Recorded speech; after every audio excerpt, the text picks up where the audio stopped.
Hey guys, it's Fancy Bullock here, and I have started trimming the fenders. I didn't show this one, but this is so far how I've got it to be trimmed. Took my angle grinder and ground all that off. I put this piece of trim on there so it looks nice, and it's not too sharp on the bottom so you don't hurt yourself.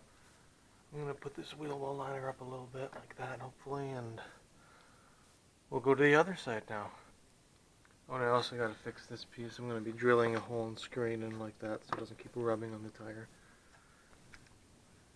Now this isn't any like professional tutorial or anything, just a Jeep update, but you guys, when you're angle grinding, you really want to have gloves and you really want to have goggles. You want long sleeves if you don't like getting sparks in yourselves, but sparks aren't going to do much, so I personally wouldn't worry about them. But gloves, can't tell you how many times gloves have saved my fingers from slipping into the blade. Though with this guard on, because I had to get a new angle grinder because my dad took mine today to work, but I have to get a new angle. I got a new angle grinder, and I never really use this cover on it because I just gets in the way, honestly, and kind of catches sometimes on stuff. So I'm only using it now because I just didn't feel like taking it off, but it's also good to use.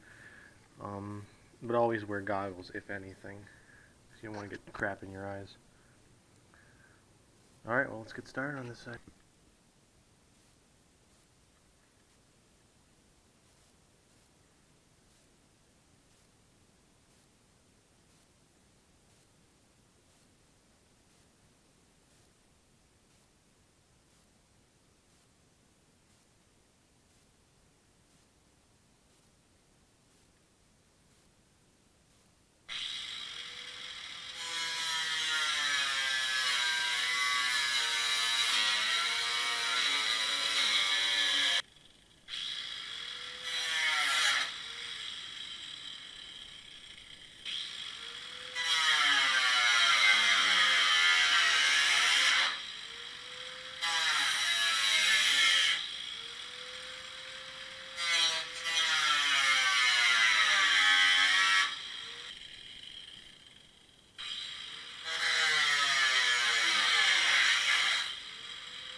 Also, another piece of advice, know what's behind what you're cutting. Because I didn't even know there was a cable that ran back here. I didn't figure there's anything behind these cheap ass fenders. But there is, and I nicked it a little bit, so I'm going to get some electrical tape, wrap that up. I don't know what that bracket was, and there's nothing else over here, so I might grind it off a little more to smooth it out. And then I'll put my piece of trim on. Where is it? Probably not gonna get the whole thing, but I'll probably go to Walmart and buy like a big long strand of a nice new one and put it on both sides. But for now, this will do. Okay guys, so I've trimmed this fender and I have trimmed this fender. I'm gonna leave the rears for now. I'm gonna go to Bundy Hill, see how bad it rubs. Most likely it's gonna rub here, but I feel like that might be enough clearance. So when it comes up, it might touch it, but I don't know how. I don't think the leaf springs are insanely flexible, so we'll see how that goes. But right now I'm gonna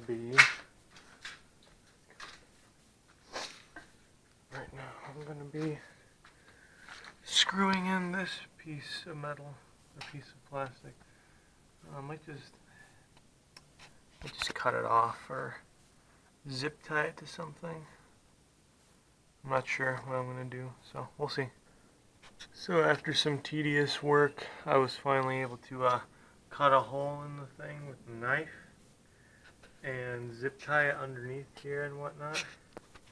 The reason I had to do that was because once again my dad took another one of his tools he needed apparently. He took the drill and all the drill bits and his toolbox with his other drill, so I just was screw it.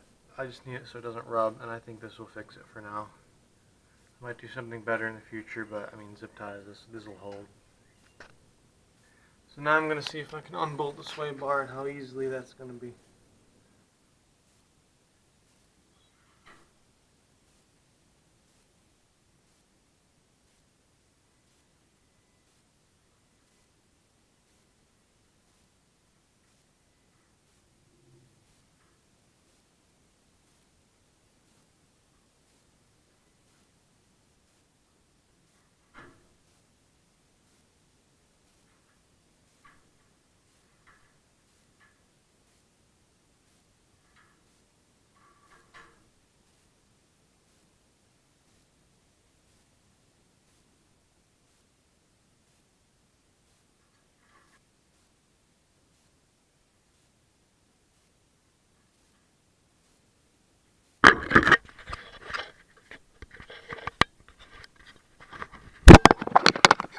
So yeah, they're going to be pretty easy to take off because I can do it by hand like this. Almost no effort, so, oops, sorry. But yeah, I can basically do it by hand. So I'm going to get this one off, get the other side off, see if I can swing it up and swing those arms out of the way.